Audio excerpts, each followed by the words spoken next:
بسم الله الرحمن الرحيم. الحمد لله نحمده ونستعينه ونستغفره ونعوذ بالله من شرور انفسنا ومن سيئات اعمالنا.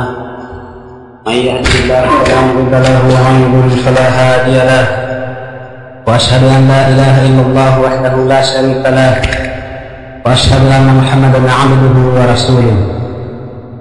يا ايها الذين امنوا اتقوا الله حق تقاته ولا تموتن إلا وأنتم مسلمون. يا أيها الناس اتقوا ربكم الذي خلقكم من نفس واحدة وخلق منها زوجها وبث منهما رجالا كثيرا ونساء، واتقوا الله الذي تساءلون به والأرحام إن الله كان عليكم رقيبا. يا أيها الذين آمنوا اتقوا الله وقولوا قولا سديدا يصلح لكم أعمالكم ويغفر لكم ذنوبكم، ومن يطع الله ورسوله فقد فاز فوزا عظيما. أما بعد، فإن أصدق الحديث كتاب الله، وخير الهدي هدي محمد صلى الله عليه وسلم، وشر الأمور محدثاتها، فإن كل محدثة بدعة، وكل بدعة ضلالة، وكل ضلالة في النار. Baada ya kumhimidi Allah subhanahu wa ta'ala na kumtakia rehema kiongozi wa umma mtume wetu Muhammad sallallahu alaihi wasallam, kama ilivyokuwa ni ada kwetu kutembeleana katika baadhi ya masiku tunapopata fursa kwa dhumuni la kukumbushana machache juu ya dini yetu ya Uislamu na kuhimizana katika kushikamana na sunna au mwenendo wa mtume wetu Muhammad sallallahu alaihi wasallam. Pia leo hii tumekutana kwa jambo hilo kwa makadirio yake Allah subhanahu wa ta'ala, na wakati mwingine tukutana kwetu huku huamna hakuna ratiba maalum, bali pale inapotoka fursa na kupewa maelekezo na Abu Ali akiwa kama mwalimu wa hapa, basi tunafanyaga hivyo. Leo katika yale ambayo tumejiandaa kuja kuzungumza ni kupitia kwa uchache yale ambayo wanazuoni wanatuelezea kuhusiana na juu ya maelezo ya kwamba katika yale ambayo alikuwa nayo Mtume sallallahu alaihi wasallam na masahaba zake, ikiwa hayo ndio ishara na alama ya mwenye kuwa nayo atakuwa ni katika watu ambao wamebashiriwa ufaulu na kunusurika na moto. Tunaisoma hadithi Mtume sallallahu alaihi wasallam akitueleza ya kwamba utagawanyika umma wake katika makundi 73, na katika makundi hayo kulluhum fi nnari illa millatan wahida, makundi yote yatakuwa ni ya motoni isipokuwa kundi moja. Alipoulizwa Mtume sallallahu alaihi wasallam ni kundi lipi ambalo litakuwa limenusurika na moto katika makundi hayo 73, akasema ma ana alayhi al-yawm wa ashabi, kwa maana man kana ala ma kana alayhi al-yawm wa ashabi, wale ambao watakuwa juu ya yale ambayo mimi leo hii niko nayo na masahaba zangu, basi wao ndio watakaonusurika na moto. Ukweli ni kwamba hatuwezi kupinga kama wanavyozungumza wengine ya kwamba swala la iftiraqul umma ni swala la kulibeza, wakawa wanazungumza ya kwamba ni kitu ambacho kimezushwa tu na wanazuoni, kitu ambacho hakipo na haiwezekani umma wa Uislamu au umma wa Waislamu ugawanyike. Lakini kwa vile ni maneno yaliyothibiti kutoka kwa Mtume sallallahu alaihi wasallam, ni wajibu kwetu kuyakubali na kuyazingatia na yale aliyotahadharisha kujiepusha nayo. Kwa hiyo Mtume sallallahu alaihi wasallam katika yale aliyoeleza ni kwamba umma wake utagawanyika katika makundi 73, na katika makundi hayo ni kundi moja kati ya hayo ndio litakalonusurika na moto. Alipoulizwa akasema lile ambalo litakuwa juu ya yale aliyokuwa nayo yeye na masahaba zake. Sasa mazungumzo yetu leo tulikusudia kuzungumza kwa ufupi kwa kadri ya haja na uwezo kuyaangalia yapi aliyokuwa nayo Mtume sallallahu alaihi wasallam na masahaba zake, ambayo yeyote mwenye kushikamana nayo leo hii atakuwa ni katika wale ambao wamenusurika na moto. Tunaenda sambamba kwa sababu tumekuwa tukikariri katika hadithi ya kwamba kundi lenye kunusurika ni yule ambao litashikamana na yale aliyokuwa nayo Mtume na masahaba zake. Ni yapi ambayo Mtume alikuwa nayo na masahaba zake? Ndio makusudio yangu. Katika kuliangalia hilo, tutaangazia kitu kinaitwa manhaj, sababu katika yale ambayo Mtume sallallahu alaihi wasallam alikuwa nayo na masahaba zake yameelezewa vizuri katika manhaji yake. Anasema Al-Hasan Al-Iraqi katika Ad-Durar Al-Dhahabiyya juu ya manhaji, anasema ya kwamba katika sheria tunaposema manhaji ni ittiba'u tariqati an-nabii sallallahu alayhi wasallam fi aqidatihi wa fi da'watihi wa fi ta'amilihi ma'a al-kuffar wa huwa siyasatihi fi awqati ad-da'f wa fi zaman at-tamkin.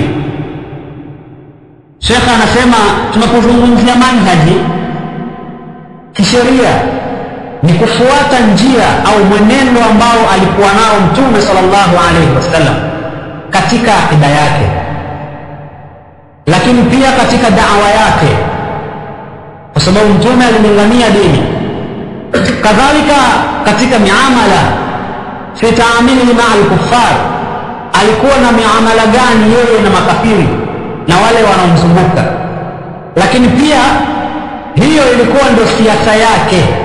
Wa huwa siyasatihi fi awqati ad-da'fi wa fi zamani at-tamkin, hiyo ilikuwa ndio siasa yake kisheria katika zile nyakati za udhaifu wake na zile nyakati ambazo Allah subhanahu wa ta'ala alimpa nguvu. Alikuwa akiishi vipi Mtume? Tukihakiki haya ndio tunakuja kuyaona na kuyatambua yale ambayo alikuwa nayo Mtume sallallahu alaihi wasallam na masahaba zake.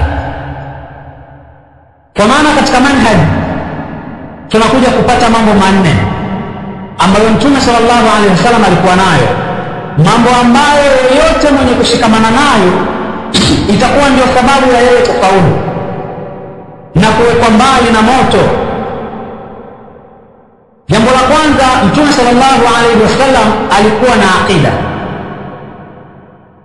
Mtume alifundisha aqida na masahaba walisema aqida kutoka kwa Mtume sallallahu alaihi wasallam. Wewe ukitaka kushikamana na yale aliyokuwa nayo Mtume na masahaba zake, jambo la kwanza la kuishika ni aqida sahihi ambayo alikuwa nayo Mtume. Katika aqida wanazuoni wanatuelezea, akiwemo Abdullah ibn Abdul Hamid al-Athari, ya kwamba al-umuru allati yajibu an yusaddiqa biha al-qalbi wa tatma'inna ilayhi an-nafs hatta takunu yaqinan thabita la yukhalituha shakka wala raib. Aqida anasema al-umuru allati yajibu an yusaddiqa biha al-qalbi, ni mambo ambayo yanawajibisha mtu ayasadikishe kwa moyo, ayakubali kwa moyo.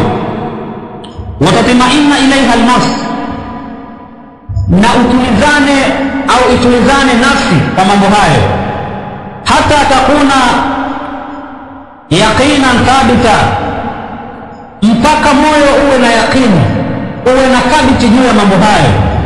Na akasema la yukhalituha shakka wala raib, mambo ya aqida hayachanganyi shaka, hayaingizi shaka. Unapoitakidia jambo haupasi kuweka shaka au kawa na mashaka juu ya kile unachokiitakidia. Hiyo ndio aqida ambayo Mtume sallallahu alaihi wasallam alikuwa nayo. Au katika kauli nyingine anasema ma yajibu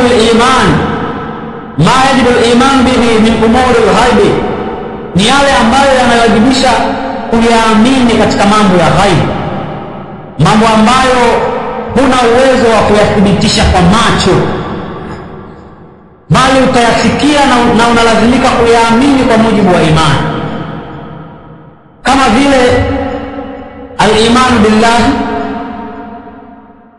wal-iman bil malaika wa kutubihi wa rusulihi wal yawmil akhir wal qadar khairihi wa sharrihi. Yale yote yanayojengeka katika misingi ya imani, hayo yote yanajumuishwa katika misingi ya aqida, yale yanayolazimu mtu kuyaamini pasi na shaka, ayaamini mambo ya ghaibu ambayo hajawahi kuyathibiti kwa macho, hayajadhihirika kwake, lakini ni wajibu juu yake kuyaamini. Katika yale ambayo alikuwa akiyaamini Mtume sallallahu alaihi wasallam na masahaba zake ni uwepo wa Allah subhanahu wa ta'ala kwa sifa zake zote ambazo zimethibiti kwake. Kadhalika uwepo wa malaika, aliamini kuhusiana na vitabu, kile ambacho kimemshukia yeye na vilivyotangulia. Aliamini juu ya mitume waliomtangulia. Kadhalika aliamini juu ya uwepo wa siku ya mwisho, siku ya kiyama, lakini pia aliamini juu ya qadar. Yeyote ambaye anatakiwa kuishi katika misingi ambayo alikuwa nayo Mtume katika aqida, basi ni wajibu kuyaamini haya ambayo Mtume alikuwa nayo, na yeyote mwenye kupinga moja kati ya haya ambayo alikuwa nayo Mtume sallallahu alaihi wasallam, basi amekufuru, na si yeye katika waumini ambao wanamfuata Mtume sallallahu alaihi wasallam. Kadhalika katika yale ambayo alikuwa nayo Mtume sallallahu alaihi wasallam, alikuwa na ibada, alikuwa na kitu kinaitwa ibada, kwa sababu yeye ndiye mwalimu aliyekuja kufundisha ibada, na masahaba walisoma ibada kutoka kwake. Ibada kama alivyoarifisha Sheikh al-Islam Ibn Taymiyyah ya kwamba ismu jami'u likulli ma yuhibbuhu Allah wa yardah, ni jina au neno ambalo linakusanya yote ambayo Allah subhanahu wa ta'ala anayaridhia, anayapenda na kuyaridhia. Hakuna kati yetu ambaye anatambua ni lipi na lipi Allah subhanahu wa ta'ala analipenda na kuliridhia isipokuwa Mtume sallallahu alaihi wasallam, naye ndio aliyofundisha. Kwa hiyo baada ya kukamilika kwa ibada ambazo alizifundisha Mtume sallallahu alaihi wasallam kwa masahaba zake, kadhalika ikaenea hiyo elimu hata kufikia kwetu sisi, basi sisi kwetu tumekoma.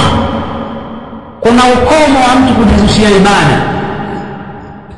Ni marufuku mtu akajizushia ibada au namna ya kuabudu ambayo hakuifundisha Mtume na hawakuifanya masahaba zake. Mtume alifundisha ibada, kadhalika masahaba walisoma ibada, lakini pia wanazuoni wanatugawanyishia vigawanyo vya ibada katika vigawanyo tofauti tofauti, ikiwemo kuna wanaosema ibada imegawanyika katika vigawanyo vitano. Katika vigawanyo hivyo wakasema ibadatu i'tiqadiyya, kuna ibada ambayo hiyo imetundikwa juu ya masala ya kiitikadi,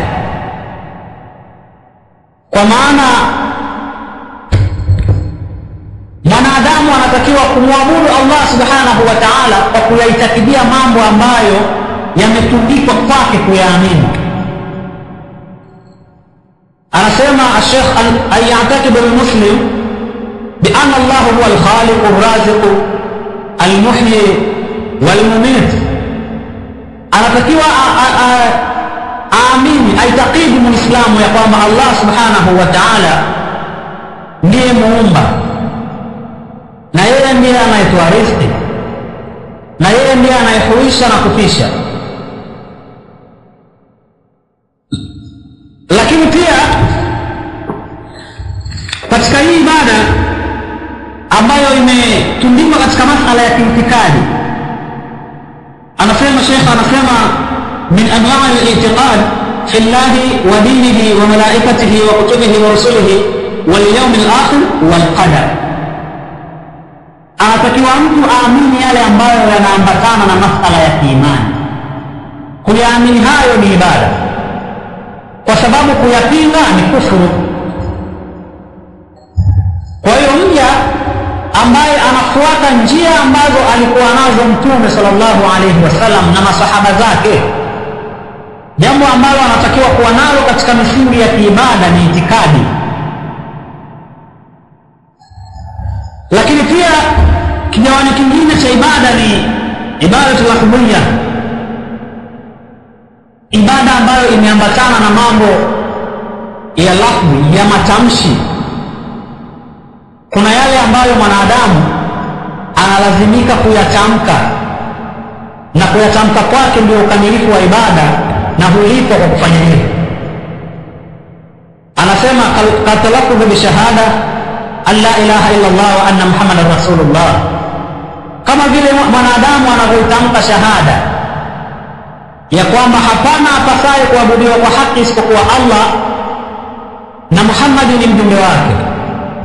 Hiyo ni ibada ambayo mja huitekeleza kwa kuitamka.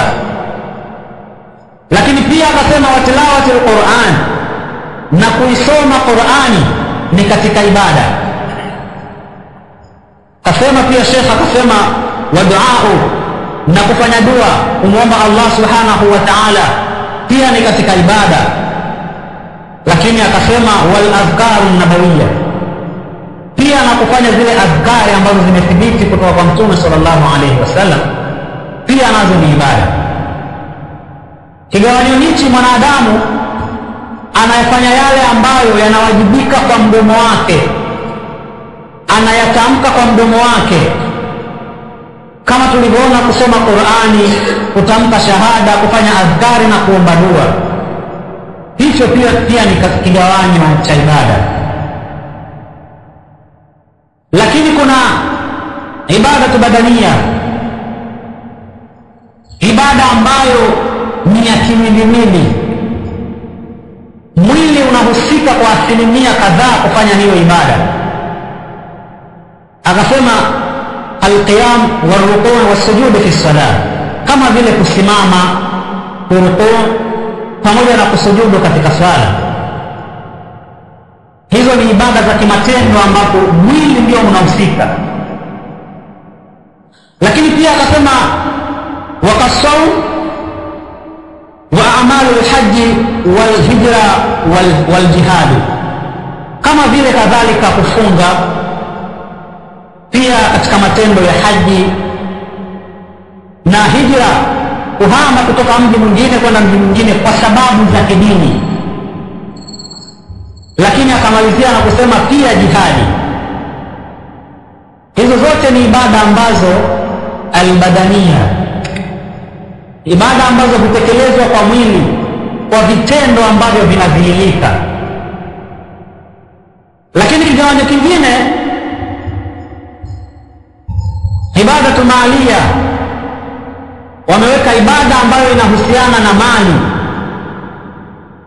kwa maana mwanadamu hulazimika kumwabudu Mola wake kupitia mali yake, kama vile kutoa zaka na sadaka, nacho ni kigawanyo cha ibada.